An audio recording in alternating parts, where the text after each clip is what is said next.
नमस्कार मित्रांनो, सोपी इंग्लिशमध्ये तुमचं सर्वांचं मनःपूर्वक स्वागत आहे. सर्वात प्रथम मला तुमचे सर्वांचे आभार व्यक्त करायचे आहे. त्याचं कारण असं, की आपण हे चॅनल 0 सबस्क्रायबर्सने सुरुवात केली होती आणि ह्या चॅनलवर थोडे का असेना काही सबस्क्रायबर्स आता आलेले आहेत आणि ज्यांनी कोणी आपल्या ह्या चॅनलला सबस्क्राईब केलेलं आहे, त्या सर्वांचे मनःपूर्वक आभार आणि त्यांचं पुन्हा एकदा स्वागत. आता तुम्ही जर तुमचं नाव माझ्या या कमेंट बॉक्समध्ये जर लिहिलं, तर मी तुम्हाला अतिशय वैयक्तिक पर्सनली तिथे आभार व्यक्त करेल. चला तर सुरुवात करूया. सर्वात प्रथम आपण स्पोकन इंग्लिश व्याकरणाशिवाय शिकणार होतो. आता व्याकरणाशिवाय स्पोकन इंग्लिश शिकायचं म्हटलं, तर आपल्याला काही मूलभूत गोष्टी शिकणं गरजेचं आहे. त्या मूलभूत गोष्टींपैकी आपण सर्वात प्रथम सर्वनाम घेतले होते. ते सर्वनाम तुम्हाला आत्ता ह्या स्क्रीनवर दिसत असतील. त्याच्यानंतर आपण टू बी ह्या क्रियापदाची रूप बघितले होते. ते रूप वेगवेगळ्या काळानुसार वेगळे-वेगळे असतात. तेही आपण शिकलो होतो. तेही आता तुम्हाला इथे स्क्रीनवर दिसत असतील. आणि त्याचबरोबर आपण सर्वनाम आणि टू बीची रूप वेगवेगळ्या काळानुसार त्यांची सांगड घालायला शिकलो होतो. तेही आता तुम्हाला इथे ती सांगड इथे दिसत असेल, म्हणजे स्क्रीनवर दिसत असेल. त्याच्यानंतर आपण त्या टू बीचे रूप आणि सर्वनाम यांच्या सांगड सहित छोटी-छोटी वाक्य करायला शिकलो होतो. ते छोटी-छोटी वाक्य आपण तिथे बघितली होते. आता ती छोटी-छोटी वाक्य दैनंदिन जीवनामध्ये बोलण्यासाठी अत्यंत उपयुक्त आहेत. त्याचबरोबर त्या छोटी-छोटी वाक्यांचा आपण काही वेळेस उत्तर देण्यासाठी उपयोग करत असतो. जर आपण उत्तर देण्यासाठी अशा छोट्या-छोट्या वाक्यांचा उपयोग करत असतो, तर मग प्रश्न कसे विचारायचे? मग प्रश्न विचारण्याची ही कला आपल्याला शिकली पाहिजे. प्रश्न कसे विचारायचे?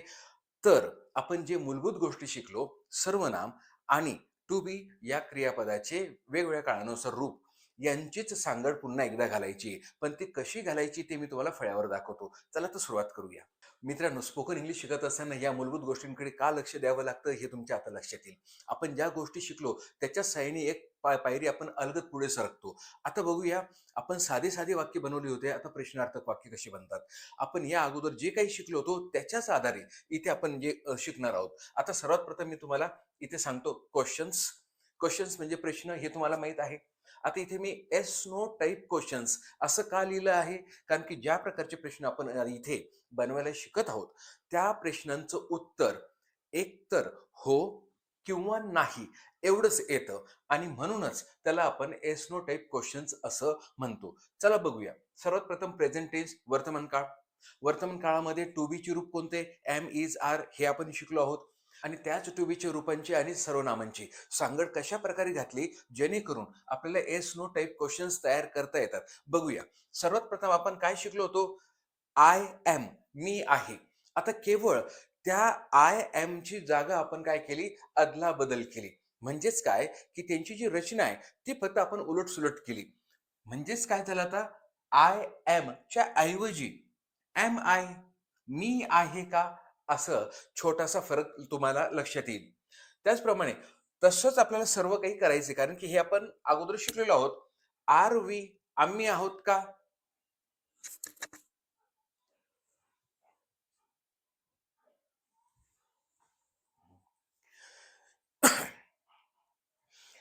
आर यू, तू आहेस का? आर यू, तुम्ही आहात का? इज ही, तो आहे का? इज शी, ती आहे का? इज इट, ते आहे का?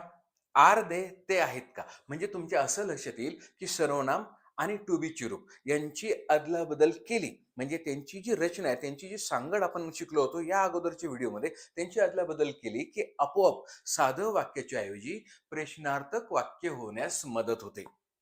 आता आपण प्रेझेंट टेन्स घेतले आहे त्याचप्रमाणे पास्ट टेन्स आणि फ्युचर टेन्स ते अतिशय जलद गतीने घेऊया म्हणजे जेणेकरून व्हिडिओ मोठा होणार नाही. चला बघूया. मित्रांनो, भूतकाळात सुद्धा त्याच प्रकारे आपण रचना बदललेली आहे. आय वॉज, मी होतो, असं आपण शिकलेलो होतो. आता त्याचंच आपण केवळ रचना बदलली.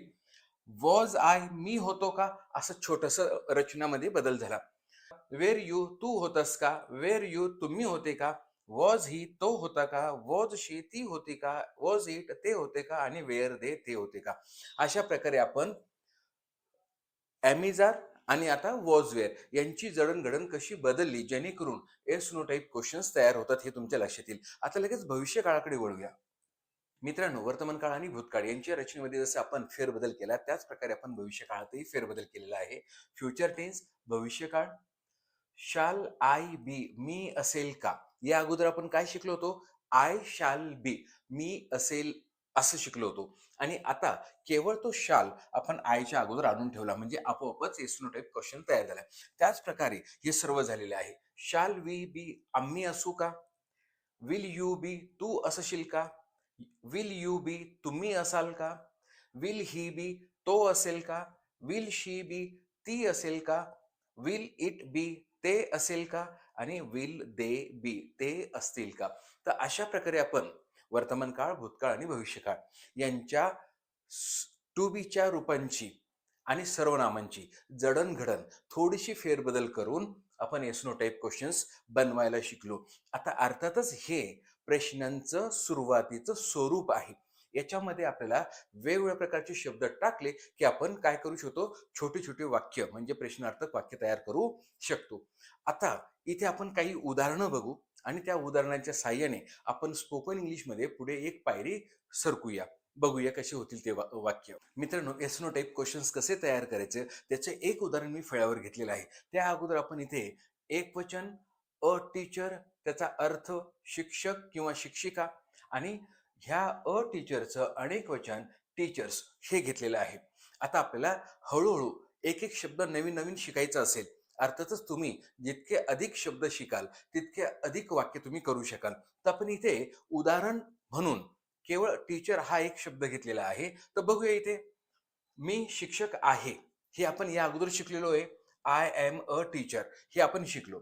आता प्रश्नार्थक करण्यासाठी आपण काय करायचं असतं, तर हा जो आय आणि एम यांची जी रचना आहे, ही रचना केवळ फेरबदल करायचा आहे. म्हणजे काय फेरबदल होईल, हा जो एम आहे तो प्रथम येईल, एम, आणि हा आय इथे जाईल.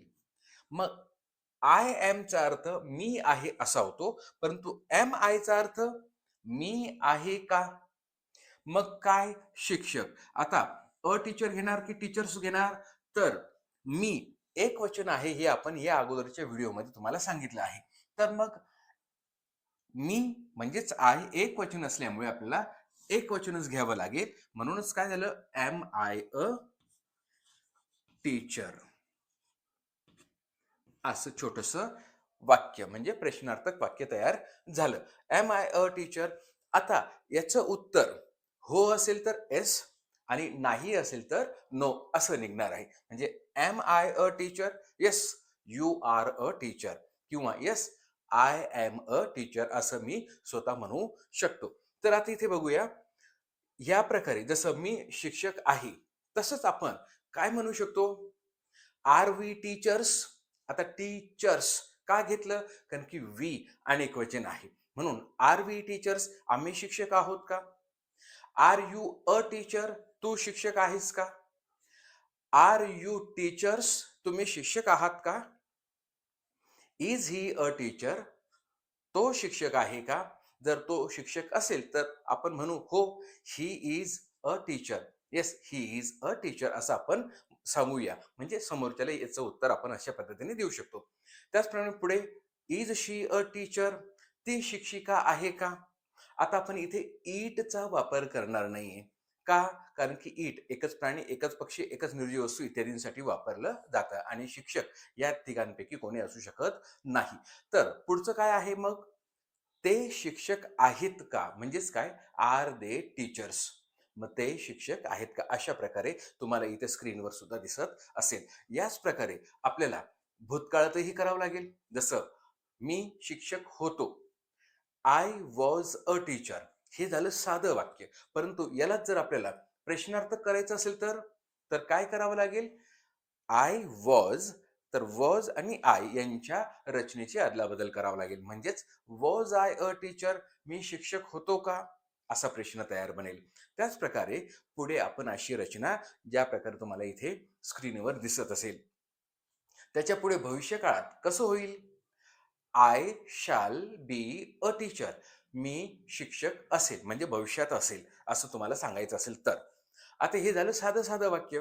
परंतु याला जर प्रश्नार्थ करायचं असेल तर मग आपल्याला आय आणि शाल यांच्या जागेची फक्त अदलाबदल म्हणजे यांच्या रचनेची फक्त फेरबदल करावा लागेल. म्हणजेच कसं होईल, शाल आय बी अ टीचर, तर मी शिक्षक असेल का? या की तुमच्या बहिणीची इच्छा असेल की तुम्ही शिक्षक बनू नये, तुम्ही डॉक्टर बनावं. तर ती काय म्हणेल, "no, I don't want you to become a teacher. I want you become a doctor." म्हणजेच ती कदाचित असं म्हणेल, "you will be a doctor. You will not be a teacher. You will be a doctor." तर अशा प्रकारे आपण वाक्याची रचना करू शकतो. अर्थातच हे जे मी पुढचे वाक्य बोललो, हे वाक्य थोडेसे वेगळ्या पद्धतीचे आहेत, परंतु त्या पद्धतीकडेही आपण पुढच्या येणाऱ्या व्हिडिओजमध्ये जाणार आहोत. आता बघूया. इथे आपण जे तक्ते घेतले होते, त्याच तक्त्यांच्या साहाय्याने पुढची एक पायरी चढलो. अशाच प्रकारे आपल्याला पुढच्या काही पायऱ्या चढायच्या आहेत. तर आजचा हा व्हिडिओ आपण इथेच थांबवूया आणि हो, व्हिडिओ आवडला असेल तर लाईक करा, शेअर करा आणि हो, सबस्क्राईब करा. Facebookवर जर बघत असाल तर पेजला फॉलो करा. नमस्कार.